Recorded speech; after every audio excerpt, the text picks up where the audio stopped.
Hey guys, it's Kyra, and today I'm going to be showing you a couple bits and bobs that you can make for back to school season. I cannot believe that it's already back to school time already, and these are some DIYs that I thought were really cool for back to school. This first DIY is one that I did with two headbands that I just had lying around my house. I believe they're from the brand Scoonchy. And basically you're going to do the motion that I do here. I honestly don't know how to describe it. I've been trying to think of how to say it, but it's just easier to watch than say. And you want to make sure that the seams that are already on the headbands are on opposite sides, so one's on the left and one's on the right, so that when you pull it together they don't end up in the middle. And then I'm sewing it together with what I believe is a blanket stitch. Don't quote me on it. I'm honestly not that sure what kind of stitches are what. And shout out to my little sister for being the head in the try-on portion, so thank you.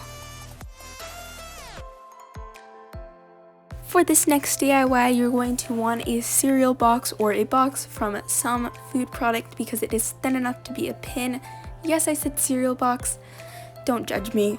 But basically, I'm taking Mod Podge and laying that down onto my cardboard, and then I'm going to be putting these images that I found on Google, and they're really easy to find. Just type in whatever phrase you're looking for, and you can type the word sticker in front of it or after, and that's how you're going to get the ones that have like a size and they have more of a border on them, so it's easier to cut out that way. And that's what I did.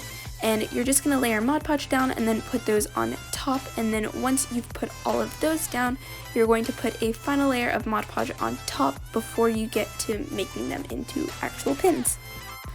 I went ahead off camera and cut out my pins, and then I'm going to go ahead and get my hot glue gun ready and just put a stripe or strip of hot glue onto the back of it about the same size as my pin backings, so I can just stick the pin backings on. And let me tell you, hot glue and I are obviously not friends. I have the hardest time working with hot glue. Just don't get me started. But I repeated this process for all of my pins so that I just laid a strip of hot glue and then placed the pin backings on top.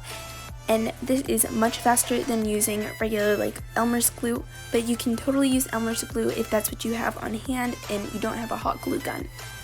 I decided to reinforce my pins so that they don't fall off my bag during the school year, and my pins had little holes in them and some of the glue came up already, so I just put glue in between those little spaces so all the glue dries together and it acts as like a little hook in a way onto the pin backing so that they don't fall off.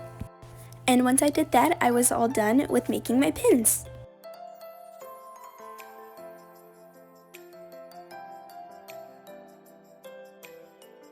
This next DIY is just a simple bracelet or anklet, whatever you want it to be, and I used some suede cord and I measured it around my ankle so that it wraps twice, and then it'll wrap 3 times around my wrist. So that's how I measured it out, and I put these beads on the end so that the charms don't fall off, and I just tied a simple overhand knot there. And once I had made this, I decided that I didn't want these beads to slip, so I put an overhand knot next to the other side of where the bead will lay once it falls down. Next, I went ahead and added on my beads to my bracelet, and these are beads that I got from an old bracelet that I already had at home. I never wore it, like it was still brand new, it like hadn't been touched at all. It was just kind of sitting there collecting dust. So I decided I would take the beads from it and repurpose it, and then I added a white bead onto the end like I did at the beginning so that it looks symmetrical.